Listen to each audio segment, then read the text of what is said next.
Shalom. Salam sejahtera dalam kasih Kristus bagi kita semua. Di penghujung hari yang penuh dinamika ini, mari kita sejenak menanggalkan segala hiruk-pikuk dunia untuk berserah dalam hadirat-Nya yang kudus. Mari kita berdoa. Bapa yang Maha Kudus, kami sujud syukur atas pemeliharaan-Mu yang sempurna hingga saat ini. Di malam yang tenang ini, kami datang dengan hati yang rindu akan kebenaran-Mu. Terangi pikiran kami, lembutkan hati kami, agar kami peka terhadap setiap teguran firman-Mu. Bentuklah hidup kami menjadi serupa dengan kehendak-Mu. Di dalam nama Tuhan Yesus. Amin. Nats renungan malam diambil dari Efesus 4 ayat 31.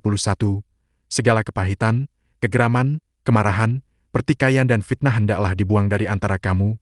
Demikian pula segala kejahatan. Tema, waspadai dosa yang tersembunyi di hati. Saudara yang dikasihi Tuhan, ayat ini merupakan bagian dari nasihat Rasul Paulus kepada jemaat untuk hidup sebagai manusia baru di dalam Kristus. Ia tidak hanya menyoroti dosa yang terlihat, tetapi juga sikap hati yang tersembunyi kepahitan, amarah, dan niat jahat yang seringkali dibiarkan tumbuh diam-diam. Dosa-dosa ini tidak selalu tampak di luar, tetapi merusak dari dalam. Firman Tuhan menegaskan bahwa perubahan sejati dimulai dari hati. Dalam Amsal 4 ayat 23 dikatakan, jagalah hatimu dengan segala kewaspadaan, karena dari situlah terpancar kehidupan. Dan dalam Kolose 3 ayat 8, kita diingatkan untuk menanggalkan segala kemarahan, geram, dan fitnah.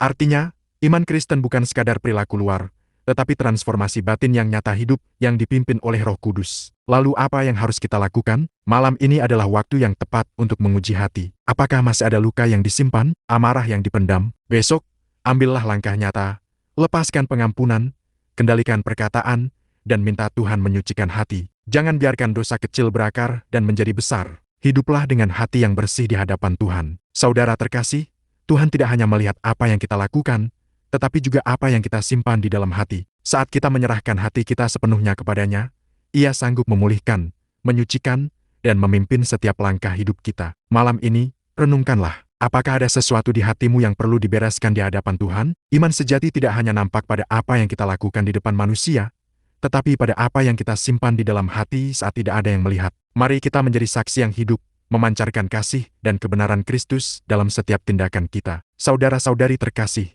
mari kita satu hati dalam doa. Tuhan, selidiki dan kenallah hati kami. Singkapkan setiap yang tersembunyi yang tidak berkenan di hadapan-Mu. Lepaskan kami dari kepahitan, amarah, dan segala kejahatan. Penuhi hati kami dengan kasih, kelemah lembutan, dan pengampunan. Mampukan kami hidup benar di hadapan-Mu esok hari. Di dalam nama Tuhan Yesus. Amin. Tidurlah dalam damai sejahtera, sebab Matius 5 ayat 8 menegaskan, berbahagialah orang yang suci hatinya, karena mereka akan melihat Allah. Selamat malam, Tuhan Yesus memberkati dan menyertai.